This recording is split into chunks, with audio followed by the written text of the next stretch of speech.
بسم اللہ الرحمن الرحیم۔ اردو لیب کے معزز دوستو، السلام علیکم۔ پاکستان میں ہر سال کی طرح اس بار بھی سیلاب نے بڑے پیمانے پر تباہی مچا دی۔ درجنوں افراد اپنی جانوں سے گئے اور سینکڑوں افراد بے گھر ہو گئے۔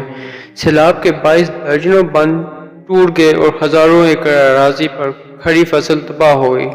ایک طرف تو شدید بارش کے بعد پیدا ہونے والی سیلابی صورتحال نے چترال سے سندھ، پنجاب سے خیبر پختونخوا میں بڑے پیمانے پر تباہی مچا دی، تو دوسری جانب اپنی عادات سے مجبور سیاستدانوں نے متاثرین سیلاب کی زخموں پر مرہم رکھنے کے بجائے ایک دوسرے پر الزامات کی روایت کو برقرار رکھا۔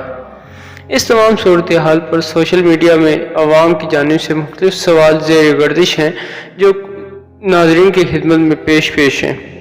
کیا پاکستان میں آنے والے حالیہ سیلاب کی وجہ موسمیاتی تبدیلی ہے؟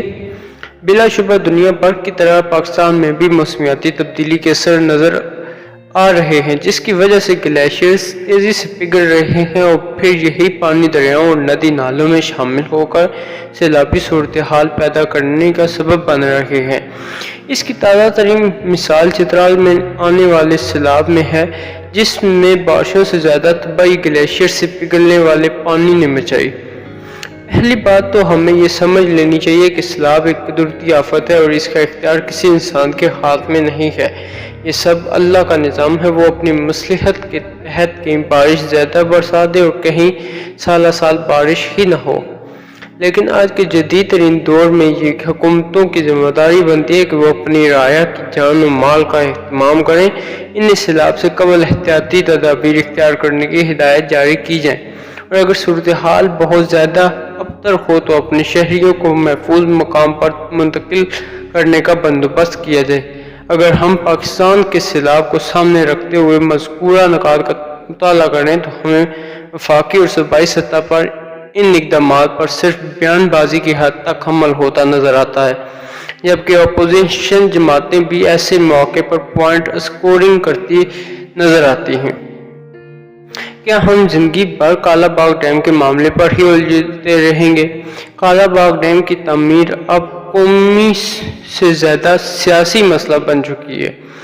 پاکستان کی تمام سیاسی جماعتیں اس بات پر تو متفق ہو جاتی ہیں کہ اگر بھارت نے ہماری طرف میلی آنکھ سے دیکھا تو اس کی آنکھ سے ہی آنکھ نکال دیں گے، لیکن جب کالا باغ ڈیم کی باری آتی ہے تو اس ہی میں سے چند جماعتیں بھارت کے حق میں فیصلہ دیتی نظر آتی ہیں۔ اب آپ حیرت زدہ ہوں گے کہ بھلا ایسا کب ہوا کہ پاکستان میں رہتے ہوئے کوئی بھارت کے حق میں فیصلہ دے؟ تو جناب، آپ اس بیان کو کس طرح دیکھیں گے کہ اگر کالا باغ ڈیم بنایا گیا تو پاکستان نہیں رہے گی؟ کیا یہ بغاوت نہیں ہے؟ ہاں، اگر ٹھوس شواہد کی بنیاد پر سمجھانے کی کوشش کی جائے کہ کوئی کس بنیاد پر کالا باغ ڈیم کی مخالفت کر رہا ہے تو سمجھ آتا ہے کہ مگر یہ بات ہوئی کہ اگر ڈیم بنا تو پاکستان نہیں رہے گا۔ بھلا یہ ملک کسی کی جاگیر ہے جو کسی کے کہنے سے ختم ہو جائے گا؟ کیا کالا باغ ڈیم ہی سیلاب سے بچنے کا واحد حل ہے؟ یہ بات بالکل ٹھیک ہے کہ کالا باغ ڈیم سب سے کم خرچ بلا نشین یعنی سیاست کی نظر ہونے والے اس بدقسمت ڈیم کو چند کروڑ روپے کی لاگت سے 2 سے 3 سال کے اندر فعال کر کے 3000 سے 500 میگا واٹ تک بجلی حاصل کی جا سکتی ہے اور بڑے پیمانے پر پانی بھی ذخیرہ کیا جا سکتا ہے، لیکن اگر یہ فی الوقت ممکن نہیں ہے اور ہمارے سیاستدان ڈیم بنانے کے لیے واقعی مخلص ہیں تو لاکھوں ایکڑ بنجر اراضی کو استعمال میں لا کر چھوٹے چھوٹے درجنوں ڈیم بنا کر اس مسئلے سے ہمیشہ کے لیے چھٹکارا حاصل کیا جا سکتا ہے۔ کیا سیلاب کو روکنا حکومتوں کی بس کی بات ہے؟ گزشتہ 5-6 سالوں سے پاکستان میں سیلاب کے باعث بڑے پیمانے پر جانی اور مالی نقصان ہو چکا ہے اور اب بھی مسلسل ہو رہا ہے۔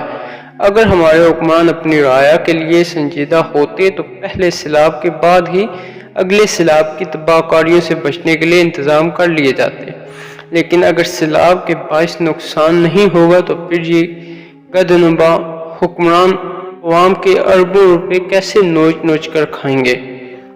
کیا گلیشیئر کو پگھلنے سے روکنے کے لیے اقدامات کیے جا رہے ہیں؟ پاکستان سمیت دنیا بھر میں ماحولیاتی آلودگی اس قدر تیزی سے اوزون